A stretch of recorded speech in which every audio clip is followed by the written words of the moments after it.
নমস্কার বন্ধুরা, তনুশ্রী রান্নাঘরে আপনাদের সকলকে স্বাগত জানাই। আশা করছি আপনারা সকলে ভালো আছেন, সুস্থ আছেন। আজকে আমি নিয়ে চলে এসেছি একদম নরম তুলতুলে খুব সফট বাটার নানের রেসিপি নিয়ে। সাধারণত রেস্টুরেন্টে ডিম আর ইস্ট দিয়ে বাটার নান বানানো হয়, কিন্তু আমি ডিম আর ইস্ট ছাড়াই আজকে বাটার নান বানিয়ে দেখাবো আপনাদেরকে।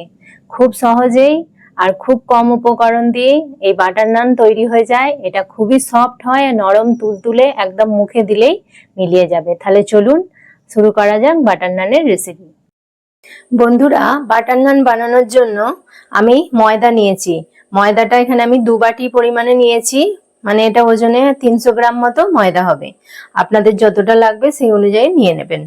তো এবার আমি এতে লবণ দেব, স্বাদ অনুযায়ী আমি এতে লবণ দিয়ে দিচ্ছি। আর দেব চিনি। চিনিটা কিন্তু অবশ্যই দিতে হবে। এখানে আমি 1 চামচের একটু বেশি চিনি দিয়ে দিলাম। আর দেব বেকিং পাউডার। তো এই বেকিং পাউডারটা দিচ্ছি 1/4 চামচ। তো এই বেকিং পাউডারটাও দিয়ে দিলাম। দিয়ে এবার এটাকে আমি ভালো করে আগে মিশিয়ে নেব। সব উপকরণগুলো আমি ময়দার সাথে ভালোভাবে মিশিয়ে নিচ্ছি। সব উপকরণগুলো আমার মেশানো হয়ে গেছে। এবার আমি এতে দই দিয়ে দেবো। টক দই দিয়ে দিচ্ছি আমি এখানে 3 চামচ মতো। দইটা দিলে খুব সুন্দর এই বাটার নানটা একদম সফট হবে, যেহেতু আমরা ইস্ট ইউজ করছি না। তো এই দইটাতে আমার নানটা খুব সুন্দর হবে তৈরি। তো এবার এটাকে আমি ভালো করে আগে মিশিয়ে নেব। দেখুন, দইটা দিয়ে আমার ভালোভাবে মেশানো হয়ে গেছে।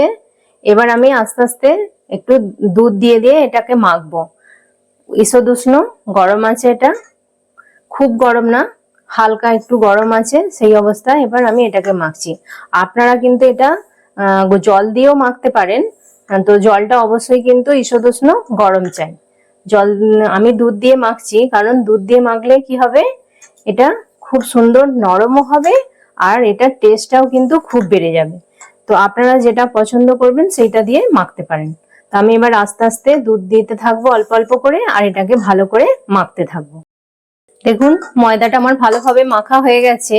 এবার আমি এতে একটু রিফাইন তেল দেব। থেকে একটু রিফাইন তেল ছড়িয়ে দিলাম। দিয়ে এবার এটাকে ভালো করে আমি চারিদিকে লাগিয়ে নেব, লাগিয়ে একটু মেখে নেব ভালোভাবে। এবার এটাকে আমি মেখে নিলাম।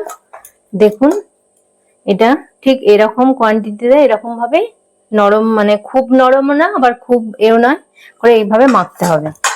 তো আমার মাখা হয়ে গেছে। এবার এটাকে আমি 45 মিনিট রেস্টে রেখে দেব। বন্ধুরা, এবার এটাকে আমি একটা প্লেট এরকম ঢাকা দিয়ে রেখে দেব। আর এটা একটু গরম জায়গায় রাখলে খুব ভালো হয়। এর উপরে একটা তোয়ালে বা কিছু চাপা দিয়ে দিলে প্লেট একটু গরম থাকবে। তো 45 মিনিট পর আমরা ফিরে আসছি। বন্ধুরা দেখুন, আমি 45 মিনিট পর ফিরে এসেছি। আর দেখুন, ময়দাটা একদম সেট হয়ে গেছে, অনেকটা ফুলেও গেছে। তো আমি এটাকে আর একটু মেখে নেব, নিয়ে তারপর আমি এটাকে লেচি কাটবো। দেখুন, ময়দাটাকে আমি ভালোভাবে একটু থেসে নিলাম, নিয়ে এবার এরকম রোল মতো করে নিচ্ছি, নিয়ে এবার লেচি কাটবো। এই লেচিগুলো একটু বড় বড় করে কাটতে হবে, যেমন আমরা রুটি করি, রুটির লেচিগুলো যেরকম বড় বড় হয় সেই রকম, তার থেকে একটু বড় বড় কাটতে হবে।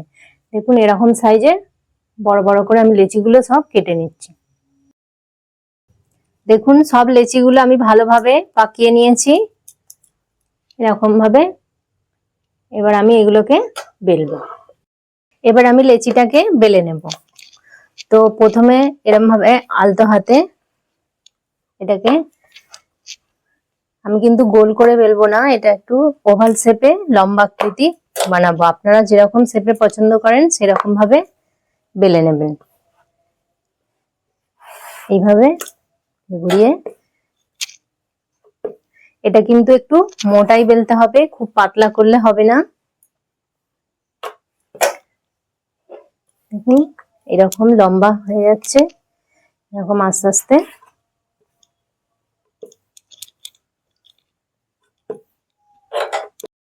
বেলা হয়ে গেছে, এবার এর উপরে আমি হালকা করে একটু বাটার লাগিয়ে নেব। হালকা করে একটু বাটার লাগিয়ে নিলাম পুরোটায়। এবার এর উপরে আমি একটু কালো জিরে লাগিয়ে নেব, যাতে এটা দেখতেও সুন্দর হয় আর এর একটা সুন্দর স্মেল আছে, সেটাও খাবার সময় খুব সুন্দর লাগবে। এটা দিয়ে দিলাম। এর উপরে একটু ধনে পাতা ছড়িয়ে দেব, হালকা করে একটু ধনে পাতা ছড়িয়ে দিলাম। দিয়ে এবার এটাকে আমি একবার বেলনি দিয়ে একটু হালকা করে এটা চেপে বেলে নেব। এবার আমি একটা লোহার চাটু বসিয়ে দিয়েছি গ্যাসে গরম হওয়ার জন্য। চাটুটাকে ভালো করে গরম করে নিতে হবে অবশ্যই। এবার যতক্ষণ এটা গরম হচ্ছে, আমি এবার এই লেচিটাকে আলতো করে এরকম হাতে তুলে নিয়ে পেছন দিকটাতে একটু জল লাগিয়ে নিতে হবে। ওটা জল লাগিয়ে নিলাম। তাওয়াটা আমার ভালোভাবে গরম হয়ে গেছে। আমি এবার এটা দিয়ে দিলাম। এবার এটা আস্তে আস্তে সেকতে হবে। গ্যাসের ফ্লেমটা একটু মিডিয়ামে রাখতে হবে।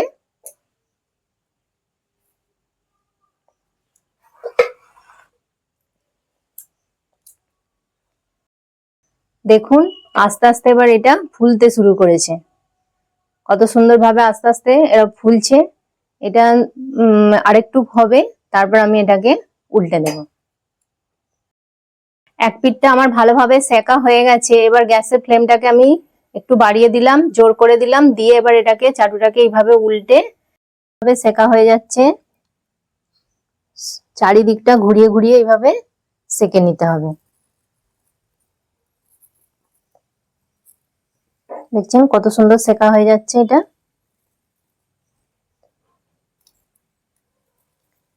হতে খুব বেশিক্ষণ লাগে না। দেখবেন এইভাবে যখন পুরো এটা সেকা হয়ে যাবে, তখন এটা নামিয়ে নিতে হবে।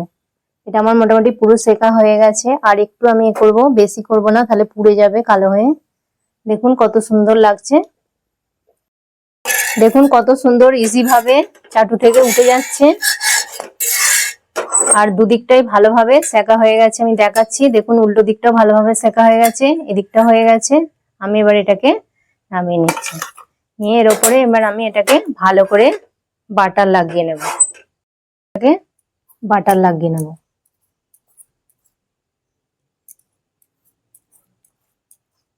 এটা খুবই নরম হয় আর অনেকক্ষণ এটা নরম থাকে, একদম সফট থাকে। বাটারটা লাগানোর জন্য একদম নরম থাকবে। এটা আমার একটা রেডি হয়ে গেছে। এইভাবে আমি বাকিগুলো রেডি করে নেব। বন্ধুরা দেখুন সব নানগুলো আমি রেডি করে নিয়েছি আর একদম বাটার লাগিয়ে নিয়েছি। কত সুন্দর লাগছে দেখতে, আর খেতেও ঠিক ততটাই টেস্টি হয়। এটা যে কোনো নন ভেজ ভেজ খাবারের সাথে এটা পরিবেশন করা যায়। আপনারা চিকেনের সাথে, পনিরের সাথে কিংবা তড়কা, যে কোনো আইটেমের সাথে এটা খুবই ভালো যায়। তো আপনারাও আশা করছি এইভাবে বানাবেন আর বানিয়ে খেয়ে কমেন্ট করে আমাকে জানাবেন যে আপনাদের কেমন লেগেছে আমার এই রেসিপিটি। যদি আমার এই রেসিপিটি আপনাদের ভালো লেগে থাকে তাহলে লাইক কমেন্ট প্লিজ শেয়ার করে দেবেন এটি। আর তনুশ্রী রান্নাঘর চ্যানেলটিকে অবশ্যই সাবস্ক্রাইব করে দেবেন আর পাশে থাকা বেল আইকনটি প্রেস করে দেবেন, যাতে সহজেই আমার নতুন নতুন রান্নার ভিডিওর নোটিফিকেশন আপনারা সহজেই পেয়ে যান। ততক্ষণ আপনারা ভালো থাকবেন, সুস্থ থাকবেন। আপনাদের সাথে দেখা হবে আবার একটি নতুন রান্নার ভিডিওতে। নমস্কার, টাটা।